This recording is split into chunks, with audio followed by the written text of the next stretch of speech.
먼저 앞집 사람과 인사하는 시간 갖도록 하겠습니다. 샬롬 샬롬. 샬롬 샬롬. 우리는 서로 지체입니다. 기도로 돕겠습니다. 사랑합니다. 축복합니다. 건강하세요. 오늘도 예수님의 은혜와 평강이 흘러 넘치는 복된 시간, 은혜의 시간 될 줄로 믿습니다. 용서는 몇 번까지 하오리까? 라는 제목을 가지고 함께 말씀을 나누도록 하겠습니다. 본문은 용서할 줄 모르는 종에 대한 비유입니다. 베드로가 예수님께 주여 형제가 제게 죄를 범하면 몇 번이나 용서를 해야 할까요?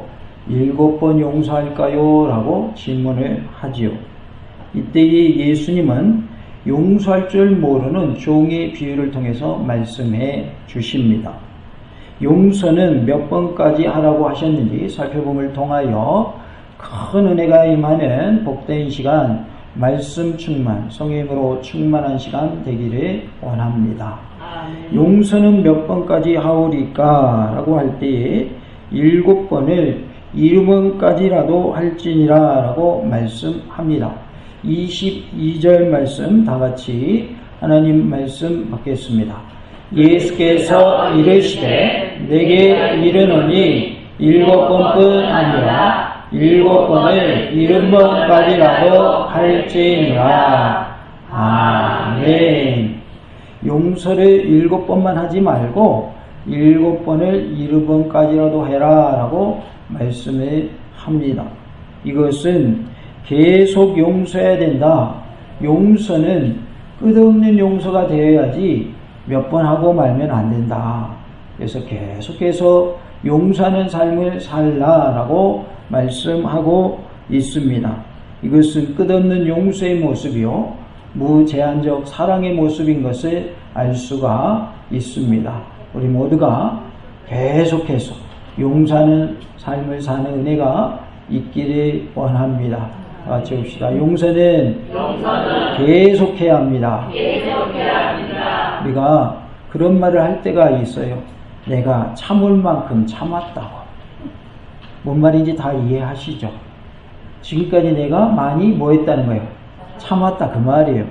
이제는 더 이상 뭐 할 수 없다. 참을 수 없다 그 말이죠. 그래서 나는 참을 만큼 참았어. 이제는 더 이상 못 참아 그런 말이죠. 그런데 성경은 예수님을 통해서 뭐라 말씀하셔요? 계속 참아라. 계속 용서해 주어라 라고 말씀합니다. 우리가 화난다고 마음에 안 든다고 용서하지 못하면 말씀대로 사는 거예요? 말씀하고 반대로 사는 거예요? 말씀과 반대로 사는 것이 되는 것이죠. 우리는 용서를 하되 끝까지 계속 용서하는 삶이 되어야 할 줄로 믿습니다. 다시 한번 인사해 봅시다. 계속 용서할래요. 계속 용서할래요. 네, 계속 용서하시기 바랍니다. 용서하는 것이 하나님의 뜻이고 하나님의 말씀대로 사는 삶인 줄로 믿습니다. 우리가 용서를 하면 우리 마음에 평안이 임하고요, 기쁨이 임하고요, 감사가 넘쳐나고 우리의 심령이 천국이 됩니다. 뭐 하면요? 용서하면. 그런데 용서를 못 하잖아요? 그러면 내 마음이 지옥이 됩니다. 항상 마음이 편하지를 않습니다. 결국은 용서는 나를 위해서 하는 겁니다. 옆 사람과 인사해 봅시다. 용서는 나를 위해서 하는 겁니다. 왜 하는 거냐면 나를 위해서 용서하는 거예요. 용서가 안 되잖아요. 그거 항상 생각나요? 잊어버려요? 용서를 안 하면 항상 생각나요. 용서가 안 되잖아요. 밥 먹을 때도 생각나고요. 자기 전에도 생각나고요. 심하면요 꿈속에서도 생각나요.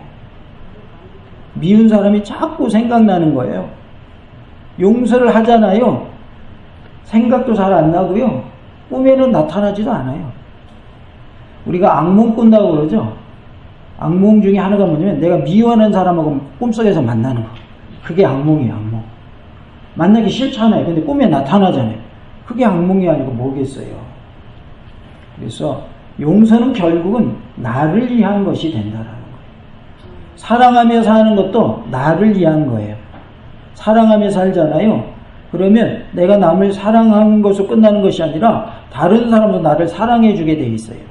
사랑은 내가 주는 만큼 돌아오게 돼 있어요. 미워하는 것도 마찬가지예요. 내가 미워하잖아요. 그러면 나에게 평안이 없어요. 그래서 용서는 결국은 누구를 위한 것인가? 나를 위한 것이다. 내가 잘 돼야 돼요? 내가 안 돼야 돼요? 내가 잘 돼야죠. 내가 잘 되려면 남을 뭐 하자? 용서하자 그 말이에요. 남을 사랑하자 그 말이에요. 맨날 그냥 그 사람 생각나가지고 원수 같은 사람 그러면서 이를 팍팍 깔면서 어떻게 하면 내가 원수가 갚을까? 내가 7배로 갚으리라. 아니 77배로 갚으리라. 맨날 그러고 있으니 마음에 평안이 있을 수가 없는 것이죠. 그러나 용서해 주잖아요. 그러면 마음이 평안하고요. 그 사람을 쳐다봐도요. 미운 감정이 생기진 않아요. 뭐 했기 때문에? 이미 용서했기 때문에. 그래서 괜히 길 가다가 저기 걸어가는 거 보이면 피할 필요가 없어요. 내가 뭐 했기 때문에? 용서했기 때문에. 용서 안 했을 때는요. 저기 보인다 그러면 괜히 피하게 돼요. 뭐 하기 싫으니까. 마주치기 싫으니까. 싫어하는 사람 자주 보는 게 좋아요? 안 보는 게 좋아요? 싫어하는 사람. 안 보는 게 좋잖아요. 근데 용서했어요. 그러면 내가 더 이상 싫어하는 사람이 아니잖아요. 그럼 만나도 웃으면서 인사할 수가 있는 거예요. 용서하는 사람이 큰 사람일까요? 용서 못하는 사람이 큰 사람일까요? 용서하는 사람이 큰 사람이죠. 큰 사람 다 되시기 바랍니다. 아멘. 다 같이 해볼까요? 용서하는 큰 사람 됩시다. 큰 사람 되자. 아멘. 용서 못해가지고 막 작은 거 하나 가지고도 그거 가지고도 막 마음 상해하고 그러지 마시고요. 너그러운 자 되시기 바랍니다. 작은 거 하나 가지고도 용서 못하면요 내 마음만 다쳐요. 상대방은요 아무렇지도 않아요. 상대방은 어떻다고요? 아무렇지도 않아. 나 혼자 속상한 거예요. 나 혼자 상처 입는 거예요. 상처 입지 마시고 용서해 주시기 바랍니다. 그러면 그 상처가 아물 줄로 믿습니다. 이 세상을 정복하신 분이 있는데 그분은 바로 예수님이십니다. 예수 무엇으로 이 세상을 정복하셨을까요? 무력으로? 아닙니다. 사랑으로 이 세상을 정복하셨어요. 사랑 앞에서는 다 녹아지는 거예요. 원수도 내 편 되는 거예요. 뭐 하면? 사랑하면. 사랑하는 방법으로 뭘 말씀하시냐면 용서하라라고 말씀하고 있습니다. 혹이라도 용서 못하는 분이 있다면 그분을 용서해 주시기 바랍니다. 용서가 안 되는 분이라면 하나님 그분 용서하고 싶은데요. 용서하는 마음 달라고 기도하시기 바랍니다. 용서할 때 화목이 이루어질 줄로 믿습니다. 용서 못하면 화목돼야 한대요. 화목할 수가 없어요. 나를 상처 줬단 말이에요. 기분 나쁘게 했어요. 용서하지 못해요. 그러면 화목이 이루어지질 않아요. 좀 내 마음이 상했을지라도. 그럼에도 불구하고 서로 화해하고 하나 될 때에 평안을 누리며 화목하며 살 수 있는 줄로 믿습니다. 22절에 예수께서 이르시되 내게 이르느니 7번뿐 아니라 7번을 7번까지라도 할지니라 라고 말씀을 하는데요. 예수님께서는 유대인들의 정통적 행수, 즉 몸에 밴 버릇이나 랍비들의 가르침, 심지어 베드로의 제안까지도 거부하시고 당신의 초월적인 권위로 용서에 대한 그리스도인의 자세에 대해서 새 지평을 여셨습니다. 여기 70번씩 7번이라는 본문의 숫자는 강한 상징성을 가지고 있습니다. 숫자상의 어떤 기준이나 실제적인 용서의 범위를 초월한 모습을 말하고 있어요. 그래서 끝없는 용서, 무제한적인 사랑을 하는 것을 가르치고 있습니다.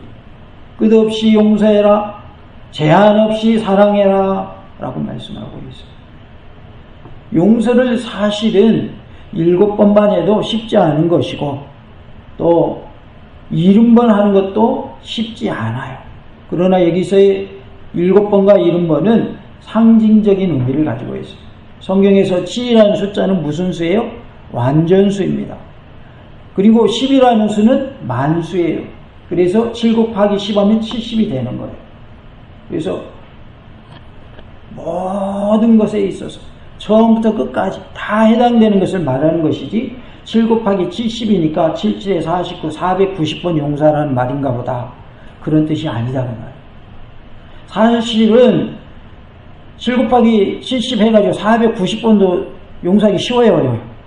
사실은 어렵죠. 근데 그러한 숫자적인 의미가 아니라 계속 용서하라는 뜻이에요. 다 같이 해봅시다. 계속 용서하겠습니다.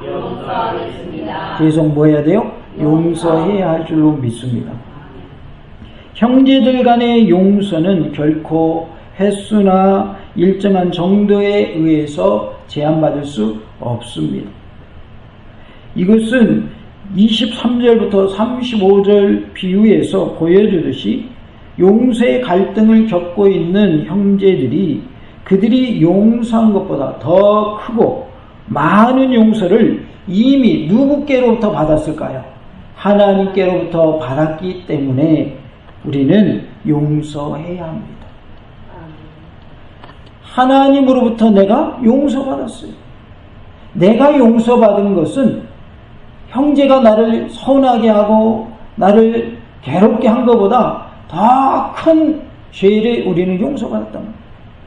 그렇기 때문에 하나님으로부터 아주 큰 것에 해당하는 그러한 죄를 용서받았으니 형제의 잘못, 형제가 나를 힘들게 하고 괴롭히는 것도 용서해 주어야 할 줄로 믿습니다. 오늘 비유에 보면 그것이 잘 나타나고 있습니다. 많은 것을 탕감받았는데 조금 빚진 거 가지고 그 사람은 어디에 가둬버려요? 감옥에 가둬버립니다. 자기는 큰 사랑 받았어요? 작은 사랑 받았어요? 큰 사랑 받았죠. 그런데 자기는 뭐도 못 베풀어요? 작은 사랑도 못 베푸는 그런 모습을 보게 됩니다. 예수님이 가르친 용서의 횟수는 철저한 복수의 개념으로 이해되는 창세기 4장 24절의 복수의 횟수 77번보다 또는 구약적 복수의 한계 규정보다 비교할 수 없을 만큼 더 넓고 큰 것임을 알 수가 있습니다. 하나님이 내게 복을 7배 주시고 77배 주시고 이러한 표현도 쓰지만은 저주에 대해서도 그런 표현을 쓰거든요. 7배를 받을지언정 그런 표현도 쓰고 아니 나는 77배 받아야 된다. 이런 식으로 표현하는 내용을 보게 되는데 복수하는 데 있어서도 77, 77이라는 숫자를 사용했어요. 그런데 이러한 것보다 더 넓고 큰 사랑을 우리는 받은 줄로 믿습니다. 고대 이스라엘인들에게 있어서 보복과 형벌이 끝없는 용서의 모범을 따르는 기독교인들에게 있어서 자비와 용서도 더 한층 끝이 없는 것이 되어야 할 것을 말씀하고 있습니다. 복수하는 것은 멈추고 이제는 자비를 베풀고 용서하고 사랑하며 살 것을 말씀하고 있습니다. 혹시라도 아직도 용서하지 못한 부분이 있다면 용서하시기 바랍니다. 에베소 4장 32절에 서로 친절하게 하며 불쌍히 여기며 서로 용서하기를 하나님이 그리스도 안에서 너희를 용서하신 것 같이 하라라고 말씀하고 있습니다. 고린도서 3장 13절에 누가 누구에게 불만이 있거든 서로 용납하여 피차 용서하되 주께서 너희를 용서하신 것 같이 너희도 그리하고라고 말씀을 합니다. 하나님께서 예수님을 보내주셨고 예수님을 통하여 십자가에 못 박혀 돌아가게 하심으로 그 핏값을 통해서 우리가 제사함을 얻게 주셨습니다. 그 용서함을 받은 자로서 우리는 피차 서로 용서하며 사는 모습이 되어야 할 줄로 믿습니다. 진정 예수님의 이 새로운 용서의 법은 인간의 추악한 본성이 지닌 무제한적인 복수심을 무제한적인 사랑과 용서로 대치시켜 놓으셨습니다. 이에는 이로 눈에는 눈으로 구약의 율법은 그렇게 나오잖아요. 복수하는 것이 나오는 건데 그것을 예수님은 완성하셔서 뭐 하라고 말씀하는 거예요? 복수하지 말고 용서해 주어라, 사랑해 주어라. 사랑과 용서로 복수를 대치시킨 모습을 보게 됩니다. 우리 모두가 하나님의 은혜 가운데 용서하며 살고 사랑하며 사는 복된 삶이 될 수 있기를 원합니다. 23절에 그러므로 천국은 그 종들과 결산하려 하던 어떤 임금과 같으니 라고 말씀을 하고 있어요. 천국은 무엇과 같으니 라는 표현을 쓰고 있습니다. 마태복음에만 나오는 이 비유는 끝없는 용서에 대한 22절의 교훈을 뒷받침하는 구체적인 예화로서 제시되고 있습니다. 비유의 형식은 13장의 천국 비유와 같으나 비유의 내용은 마태복음 25장 31절 이하에 나오는 마지막 심판과 유사합니다. 실로 예수님께서는 용서의 기준을 이 지상에 현존하는 사회법에 근거하지 않으시고 천국법에 따른 그 나라 백성들의 준수사항을 역설하고 계십니다. 이 땅에서는 받은 만큼 줘라, 원수를 갚아라, 이것이 이 땅의 세상적인 모습이라면 우리 예수님이 말씀하신 것은 갚지 말고 오히려 용서해 주어라 라고 말씀하고 있습니다. 이것이 하나님 나라 백성의 삶이 되어야 할 것을 말씀하고 있는 것이죠. 23절에 그 종들과 결산하려 하더니라고 했는데 종들은 문자적으로 노예를 가리키는데 여기에서 임금에게 빚진 돈의 액수가 지나치게 많은 것으로 보아서 천국 상속자들이 얼마나 많이 죄의 용서함을 받았는지 분명하게 하기 위해서 예수님께서 이러한 과장된 신분과 빚을 예시하셨던 것으로 보여집니다. 그런 점에서 여기 제시된 종들은 하나님께서 창조하신 세계를 다스리고 지배할 것을 위임받은 우리 성도들을 의미한다라고 볼 수 있습니다. 한편 결산하려 하다라는 말은 계산을 매듭짓다, 거래를 청산하다라는 뜻으로서 수지와 그에 따른 균형을 살피는 것을 말하지만 뼈리 본문에서는 종말론적인 심판의 자리를 상징하는 말로 사용되었습니다. 그래서 우리는 결산을 할 때가 온다 안 온다? 온다 그 말이에요. 그 말은 마지막 예수님이 이 땅에 오시는 재림의 때에, 종말의 때에 뭐가 있다? 심판이 있다라는 것을 말씀해 주고 있습니다. 실로 말세의 모든 사람들은 하나님 앞에서 일생 동안 자신들에게 맡겨졌던 일들에 대해서 결산해야 한다라는 것을 알 수 있습니다. 고린도서 5장 10절에 이는 우리가 다 반드시 그리스도의 심판대 앞에 나타나게 되어 각각 선악간에 그 몸으로 행한 것을 따라 받으려 함이라 라고 말씀하고 있습니다. 예수님이 재림하시면 행한 대로 다 심판을 받게 된다라고 말씀하고 있어요. 우리는 하나님이 기뻐하신 일을 많이 행함으로 주님이 다시 오신 그날에 상급받는 은혜가 있기를 원합니다. 같이 봅시다. 예수님 재림의 때에 상급받는 자 됩시다. 마지막 때에는 결산할 때가 온다는 말. 우리 교회도 결산을 했지요. 이제 새로 시작되고 있는데 하나님 앞에서 반드시 결산할 때가 올 줄로 믿습니다. 23절에 어떤 임금과 같으니 라고 했어요. 여기서의 임금은 자신의 통치권 하에 있는 자들에게 절대 권력을 행사할 수 있는 자를 가리키는데 본문에서는 특히 35절과 연관되어서 하늘 아버지 곧 만유의 주가 되시고 만유의 주관자이신 하나님, 심판주이신 하나님을 가리키고 있습니다. 그래서 여기서 임금은 누구를 가리킨다고요? 하나님을 가리키고 있습니다. 24절에 결산할 때에 10,000달란트 빚진 자 하나를 데려오매라고 말씀을 하고 있습니다. 10,000달란트라고 했는데 우리는 이게 쉽게 와닿지 않죠. 10,000달란트라고 했는데 이 달란트 단위는 예수님 당시의 유대와 로마 사회에서 통용되던 화폐 단위 중에서 가장 큰 단위였어요. 우리나라 화폐 단위에서는 5만원권이 제일 크죠. 그 당시에는 달란트라고 하는 것이 가장 큰 화폐 단위였습니다.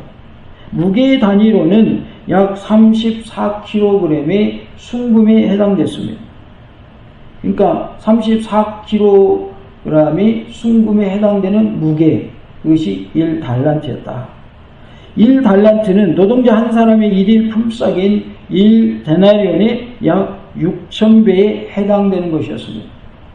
오늘날 이렇게 일하러 가면 얼마 정도 받습니까? 뭐 15만원, 20만원 그렇게 받습니까? 그런데 그거에 6,000배 달라는 것이 1달란트다라는 겁니다. 10,000달란트에 대한 최근의 평가는 1,200달러에 상당할 것으로 보는데요.